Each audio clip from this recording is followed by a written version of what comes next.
Hello friends, Sabyasachi pattern blouse कोई हवा नहीं। इसके ड्राइंग और फार्मूला को मैंने काफ़ी इजी बनाया है। आइए इस वीडियो में देखिए, इसके बाद आपको ये काफ़ी आसान लगेगा।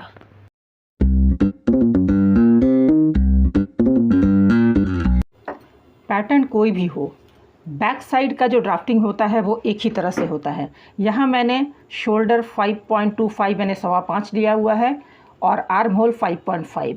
अब शोल्डर और आर्म होल कितना लेना चाहिए वो डिपेंड करता है कि गले की गहराई क्या है, और इस बाबत मैंने वीडियो जारी किया है। ऊपर लगे आई बटन को प्रेस करके आप देख सकते हैं। चेस्ट जो 35 है उसका चौथा हिस्सा यानी 8.25, गले की गहराई 10 इंच है, और वेस्ट यानी कमर जो है 29 का चौथाई हिस्सा यानी 7.25, उसमें 1.5 इंच का प्लीट्स यानी टक पॉइंट्स, और ये मैंने सिलाई मार्जिन लिया है। तो ये तो हो गई ड्राफ्टिंग बैक साइड की। गले की शेप मैंने वी रखी है, वैसे आप कोई भी पैटर्न डाल सकते हैं, ये आपकी चॉइस पर है। अब इसी के सहारे हम लोग फ्रंट की ड्राफ्टिंग करेंगे। तो फ्रंट के लिए यहाँ हुक पट्टी के लिए हम लोग 1/4 इंच की मार्जिन रख लेंगे। हुक पट्टी आप पीछे भी रख सकते हैं अगर फ्रंट आपको क्लोज रखना हो तो, ये आपकी मर्ज़ी पर है। अब पिछले पल्ले को रखते हुए हम सामने के लिए उसको एज़ इट इज़ छाप लेंगे। पूरी मार्जिन हमने ड्रॉ कर ली। अब आर्म होल को गहरा करने के लिए ये लाइन हम खींच लेंगे 1/2 इंच अंदर की तरफ, और ये गहराई फ्रंट के लिए दे देंगे। ये फ्रंट का आउटलाइन हो गया। फ्रंट के गले की गहराई है 8 इंच। 8 इंच मार्क कर लेंगे और चौड़ाई में 3 इंच लेंगे, इसे शोल्डर में मिला देंगे। और जिस पैटर्न का भी गला आपको पसंद हो वो दे सकते हैं। वैसे सब्यसाची ब्लाउज़ में ये पान का शेप जो है ये सबसे ज़्यादा जचता है। बस्ट लाइन मार्क करते हैं जो 10.5 है, और लोअर बस्ट 12.5 यानी 2 इंच के नीचे पर। दोनों लाइंस को मिला देंगे। यहाँ हम लोग पफ क्रिएट करेंगे, तो यहाँ से आप ध्यान से देखें तो बस्ट पॉइंट जो है वो फुल बस्ट का 10वां हिस्सा जो कि करीब 3.25 है, तो 3.25 पर मार्क कर लेते हैं और दोनों लाइन को मिला देते हैं।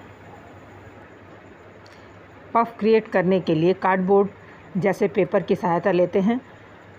मिड पॉइंट हमने खींच लिया, और अब इस टिप से हम फुल बस्ट का 13वां हिस्सा यानी 3.25 इंच करीब 3.25 इंच मार्क कर लेंगे, और इसे सेमी सर्कल में ड्रॉ करके कट कर देंगे। अब इसके बाद 3.25 का हाफ यानी 1.5 से 1 पॉइंट कम इस सम पॉइंट पर मिला देंगे। तो अब हमारे पास एक ट्रायंगल तैयार है। अब ट्रायंगल के दोनों कोन को जब हम मिलाएंगे तो इस लाइन की भी मेज़रमेंट 3.25 आएगी। तो ये तीनों तरफ से 3.25 है। ये ट्रायंगल हमें मदद करती है पफ बनाने में। तो अब इसका जो मिड लाइन है वो हम इस लाइन से मिलाकर रखेंगे और ट्रायंगल को ड्रॉ कर लेंगे। इस तरह से ट्रायंगल अलग अलग साइज़ में हम बनाकर रख सकते हैं और उसका इस्तेमाल कर सकते हैं। बस इतना याद रखिएगा, ये वो फुल बस्ट का 13वां हिस्से का ट्रायंगल होना चाहिए। सिलाई मार्जिन ड्रॉ कर लिया। अब जो मिड पॉइंट 3.25 है, यहाँ इधर भी हम 3.25 रखेंगे, और इस 3.25 वाले पॉइंट से ट्रायंगल के पॉइंट को मिला देंगे। पहले जो लाइन ड्रॉ किया था वो गलत है। अब यहाँ हल्का सा कर्व दे देंगे। अब फुल बस्ट और लोअर बस्ट का मिड पॉइंट यानी 1 इंच पर मार्क करेंगे, और 1 इंच के ऊपर भी उसका मिड पॉइंट लेंगे यानी 1/2 इंच पर मार्क करेंगे। इस 1 इंच पर इसे मिला देंगे और हल्का सा कर्व दे करके गोलाई को कंप्लीट करेंगे। स्ट्रेट लाइन ड्रॉ कर लिए। अब ये ट्रायंगल और इधर से जो हमने स्ट्रेट लाइन लिया है, ये 3.25 इंच का जो डिस्टेंस है उसे हमें काट कर अलग कर देना है। तो उस केस में पल्ला जो है वो 3.25 इंच छोटा हो जाएगा, इसलिए हम इधर से बढ़ाएंगे। तो 3.25 इंच बढ़ाना है, लेकिन पिछले पल्ले में हमने 1.5 इंच का टक पॉइंट्स लिया था, तो उस 1.5 इंच को हम माइनस कर देते हैं, तो बचता है 1.25 इंच। तो चलिए इसको हम लोग करीब 1.5 इंच मान कर चलते हैं। तो 1.5 इंच हम सिलाई से बढ़ा देते हैं सामने के पल्ले में। तो ये तो 1.25 इंच नहीं 1.5 इंच हम मार्क करेंगे। और इधर 1/4 या आधा इंच हम लूजिंग रख सकते हैं। बहुत ज़्यादा लूजिंग की ज़रूरत नहीं है क्योंकि हमने जो नेक लिया है वो डीप है, करीब 8 इंच है, इसलिए ज़्यादा लूजिंग नहीं लेनी है। अब यहाँ स्ट्रेट लाइन ऊपर की ओर खींच लेंगे। यहाँ से 1 इंच या 1.25 इंच या 1.5 इंच तक में भी आप ऊपर की हाफ़ कटोरी बना सकते हैं। तो ये मैंने 1.25 इंच का पॉइंट लिया। अब मिड पॉइंट से यहाँ हाफ़ लेंगे और इसे मिला देंगे। इसमें उल्टी प्रिंसेस कट शेप देंगे और ये गोलाई की शेप आ गई। अब जहाँ जहाँ कट करना है मैं यूँ निशान लगा देती हूँ। इस लाइन में भी कट होगा तो ये भी निशान लग गया। ट्रायंगल कट होगा और ये स्ट्रेट लाइन भी कट होगा। ये पूरा पोर्शन जो मैं शेड कर रही हूँ ये इसे हमें काट कर निकाल देना है। तो ये गला साइड है, इसे मार्क कर लेते हैं। ये एरो साइड यानी गले साइड का है और ये भी गले साइड का है। इसे हम नंबरिंग कर देते हैं, पीस नंबर 1, 2 एंड 3। तो ये 3 पीस में हमारा फ्रंट पोर्शन कटता है। ये तीनों पीस जो है वो किस तरह से पफ बनाएगा मैं दिखाऊंगी। तो यहाँ हम लोग रेड डॉट से जो एक निशान लगा रहे हैं, ये निशान इस बात को बताएगा कि कहाँ कहाँ हमें एक्स्ट्रा सिलाई मार्जिन रखनी है। अगर सिलाई मार्जिन चूक गए तो फिटिंग नहीं आएगी, इसलिए हम लोग निशान लगा कर रख लेते हैं। बेल्ट में हम सिलाई मार्जिन नीचे ले लेंगे 1/2 इंच की। तो चलिए फिर से मार्क कर लेते हैं तीनों पीस और अब पिछला पल्ला रख करके सिलाई मार्जिन से मार्किंग कर लेंगे। तो ये हमारी सिलाई मार्जिन आ गई। ये सिलाई मार्जिन है। अब इसे हम कट कर लेंगे। चलिए इसे मिला देते हैं।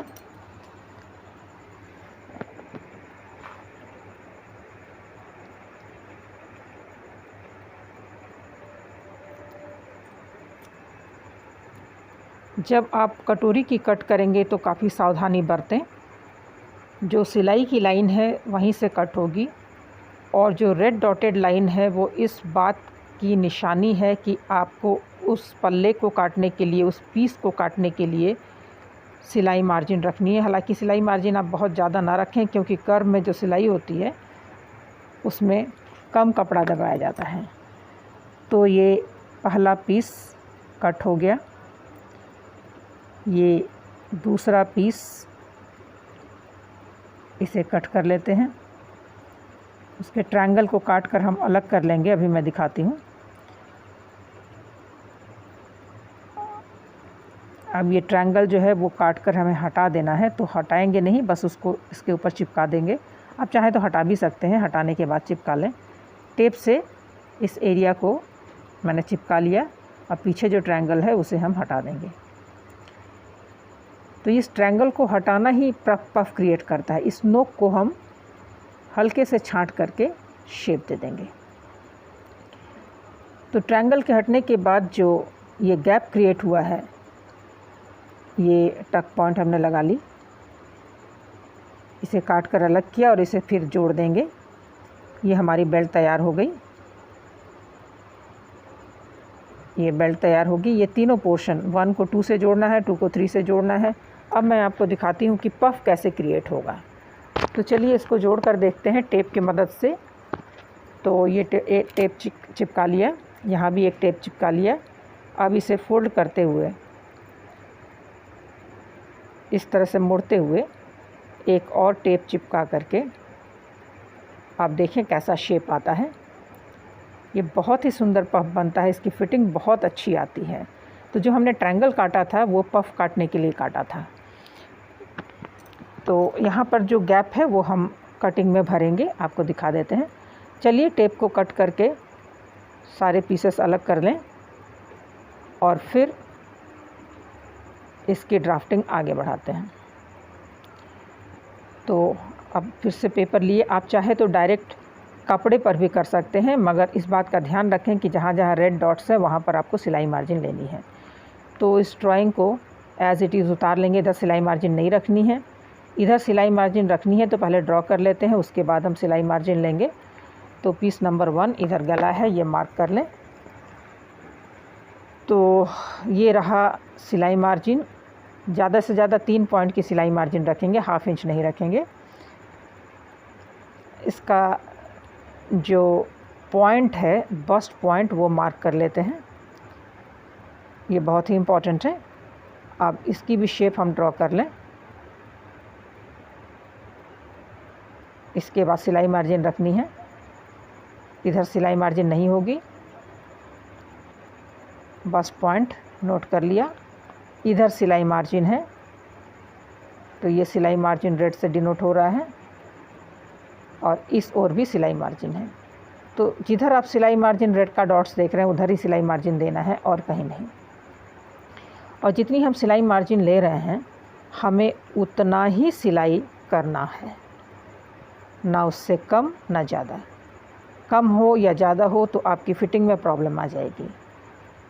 तो सब्यसाची ब्लाउज़ में ये जो सिलाई मार्जिन है और ये जो शेप है ये बहुत इम्पॉर्टेंट है, और जब आप बनाएंगे तो फिर आप महसूस करेंगे कि इसकी फ़िटिंग बहुत ही अच्छी आती है, इसका पफ बहुत सुंदर क्रिएट होता है। तो इस पीस को भी काट लेते हैं। इस तरह से हमारे पास दोनों पीस तैयार है। अब हम बेल्ट की कटिंग करेंगे, इसे कट कर लें पहले। तो अब इस तरह से दोनों जुड़ेगा। बेल्ट के लिए ये ड्राफ्टिंग हो रही, चाहे तो हम डायरेक्ट कपड़े पर भी कर सकते हैं। मैं इसका ड्राफ्ट कर ले रही हूँ। अब यहाँ पर कर्व को सीधा करना है, करीब करीब 1 इंच आप ऊपर कर दें, और ये कर्व की जो नोक थी उसको हटा लें। अब यहाँ सिलाई मार्जिन देख लेते हैं, सिलाई मार्जिन डाल लिए। ये तीसरा पीस हो गया जो कि बेल्ट है। अब इसकी भी हम कटिंग कर लें। यहाँ हमने सिलाई मार्जिन नहीं रखी है क्योंकि पहले ही हमने नीचे की तरफ 1/2 इंच एक्स्ट्रा रखा था, वो सिलाई मार्जिन के लिए था। तो इस और कर्व की तरफ कोई सिलाई मार्जिन नहीं रखनी है। ये बेल्ट हो गया। तो इस तरह से जब आप मार्क करते हैं 1 2 3 तो आपको आसानी हो जाती है कि किस तरफ हमें जोड़ना है। ये सिलाई मार्जिन देने के बाद ज़रा हम लोग कमर देख लेते हैं। तो कमर 7.5 के करीब आ रहा है, 7.25 होना चाहिए, और यहाँ ज़्यादा होना चाहिए, बट ये कम है। एक चीज़ मैं भूल गई, बटन जिधर होगा हुक पट्टी की तरफ मुझे 1/2 इंच ज़्यादा लेना था, तो 1/4 से 1/2 इंच तो इधर मैं प्लस कर देती हूँ। कटिंग करते समय, कपड़ा कटिंग करते समय 1/4 या 1/2 इंच तक ज़्यादा लेंगे। तो चलिए यहीं पर मैं पेपर को जोड़ करके आपको क्लियर कर देती हूँ, इस ड्राफ्ट को कंप्लीट कर देती हूँ ताकि कोई मिस्टेक ना रहे कपड़ा कट करते समय। तो इसे टेप से हम जोड़ लेंगे। 1/2 इंच मैं ऐड कर रही हूँ, तो ये टेप से मैंने ऐड कर लिया, और अब इसे शेप दे देंगे। कट करके बराबर कर लिया, इधर भी कट करके बराबर कर लिया। अब हमारे पास तीनों पीस तैयार है। ये हमने सारे पीसेस काट लिए। पीछे का पल्ला, ये स्लीव्स, ये सामने के पीसेस, ये 3 पीस, और अस्तर के कपड़े जो ड्राफ्ट किया था पेपर पर एकदम हूबहू काटा, लेकिन जो मेन फैब्रिक है उसे थोड़ा बढ़ा कर रखना है। तो ये वी शेप मैंने नेक का दिया हुआ है बैक साइड का, तो पहले इसे स्टिच कर लेते हैं। ये स्टिच इसलिए किया कि मुझे लेस बिठानी है, तो यहाँ पर फ्रंट में भी हम वैसा ही करेंगे। तो फ्रंट का जो गले का हिस्सा है वहाँ पर भी जैसा कि पिछले हिस्से में किया वैसा ही हम लोग नेक साइड में सिलाई चला लेंगे। ये सिलाई चला के पलटना है क्योंकि बैक साइड और फ्रंट साइड के नेक में लेस अटैच करना है। तो ये दूसरा पल्ला, दूसरा पीस, इसमें भी सिलाई चला लिए। एक्स्ट्रा फैब्रिक कट कर लेंगे। कट करने के बाद जहाँ जहाँ कर्व है वहाँ छोटे छोटे कट्स लगा लेंगे। तो ये कट्स लगा लिए मैंने। अब इसे पलट देना है। तो ये पलट कर नाखून से हल्का प्रेस करके ऊपर से सिलाई चला देंगे। तो एकदम किनारे किनारे सिलाई चलानी है, शेप का ध्यान रखना है। तो ये पीस जैसा तैयार हुआ, उसका दूसरा पीस भी हम ऐसे ही तैयार करेंगे। बैक साइड का जो नेक है उसको भी फ्रंट साइड की तरह ही पलट कर किनारे किनारे सिलाई चला करके फिक्स कर लेंगे। वैसे तो वी नेक में पट्टी लगानी चाहिए, लेकिन चूँकि मुझे लेस लगाना है इसलिए सिलाई करके पलट करके भी किया जा सकता है। तो ये नाखून से हल्का प्रेस करके इसे भी पलट कर किनारे किनारे सिलाई चला लेंगे। तो ये हमारा पीछे का पल्ला, उसका नेक, वी नेक तैयार हो रहा है। तो किनारे सिलाई चलाकर इसे कंप्लीट कर लेते हैं। पीछे का पल्ला लगभग तैयार है। अब जो फैब्रिक के साथ इस अस्तर के कपड़े को हमें फ़िक्स कर लेना है, किनारे किनारे सिलाई चला करके। जितने पीसेस हैं सब में हमें ऐसा करना है, और ये सिलाई चलाकर फिक्स करने के बाद ही हम एक्स्ट्रा फैब्रिक को कट करेंगे। तो ये जो पीसेस हैं सबके अस्तर मेन फैब्रिक पर फिक्स कर लिया सिलाई चला करके, और एक्स्ट्रा फैब्रिक उसके बाद हम कट करेंगे।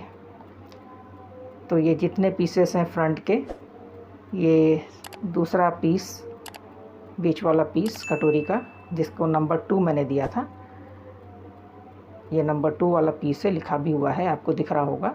एक्स्ट्रा फैब्रिक कट कर लेते हैं।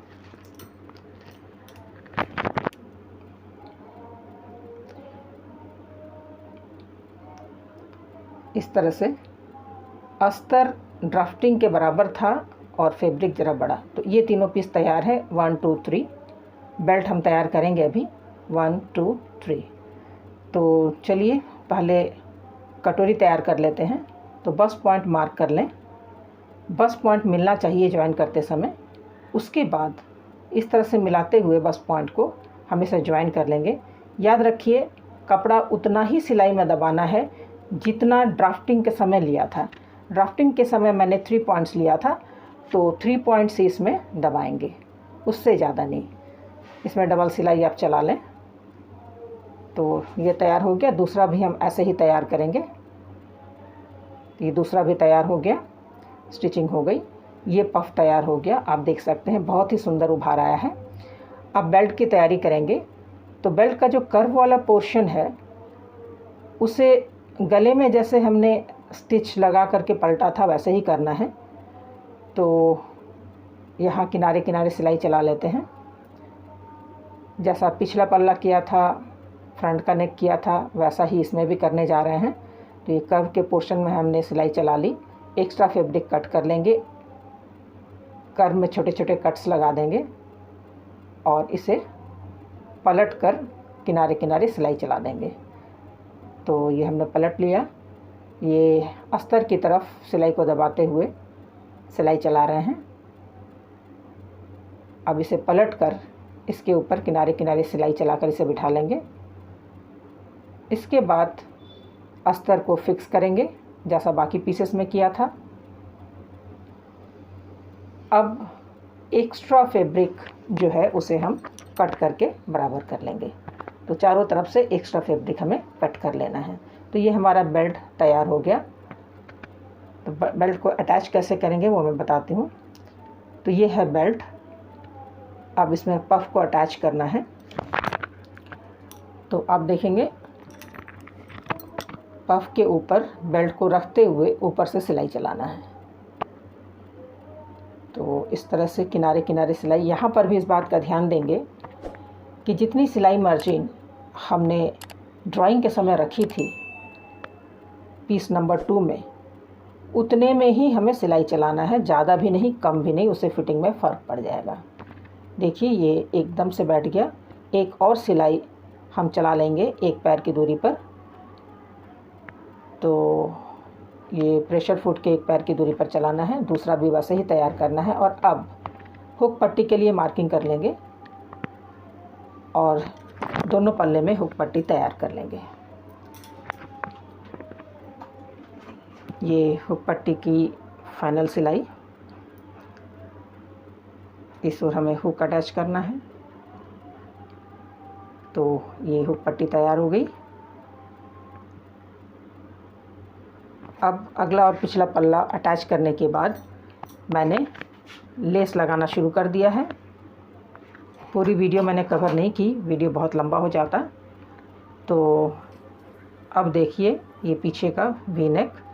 स्लीव्स ऐड करने से पहले सेंट्रल पॉइंट को मार्क कर लेंगे और फिर सामने वाली गहराई वाले पोर्शन को देखते हुए मैं जब भी अटैच करती हूँ स्लीव्स मिड पॉइंट से स्टार्ट करती हूँ। आप अपनी सुविधा से कर सकते हैं। इस तरह से स्लीव्स अटैच हो गया।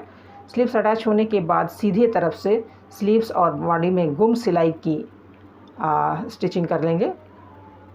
तो दोनों तरफ स्टिच करने के बाद इसे पलटेंगे और अब फिटिंग की सिलाई लगाएंगे। उसके पहले हम चेस्ट, स्लीव्स, आर्म होल सब मेज़र कर लेंगे और ये है फाइनल स्टिचिंग फिटिंग की। हमारा ब्लाउज़ अब तैयार है।